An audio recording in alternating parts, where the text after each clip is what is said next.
BNP স্থায়ী কমিটির সদস্য সাবেক মন্ত্রী ইকবাল হাসান মাহমুদ টুকু বলেছেন, আগামী নির্বাচন বন্ধ করার জন্য জামায়াত চেষ্টা করছে, কিন্তু বিএনপি জনগণের সমর্থন নিয়ে আগামী নির্বাচন ফেব্রুয়ারিতেই করবে। মনোনয়ন প্রার্থীর পর গতকাল সন্ধ্যায় প্রথমবারের মতো সিরাজগঞ্জে আসেন ইকবাল হাসান মাহমুদ।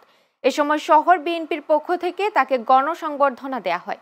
এ সময় তিনি নেতাকর্মীদের উদ্দেশ্যে বলেন, বিএনপি লড়াকু ফনিক্স পাখির মতো, আওয়ামী লীগের কোনো অত্যাচারই বিএনপি থামাতে পারেনি।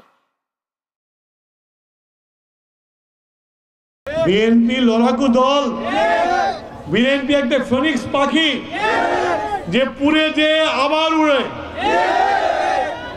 এত অত্যাচার করেও হাসিনা থামাতে পারে নাই। আমাকে দেশ থেকে বিতাড়িত করেও আমাকে দমাতে পারে নাই। আগামী নির্বাচন বন্ধ করার জন্য এরা চেষ্টা করছে, কিন্তু বিএনপি নির্বাচন করেই ছাড়বে।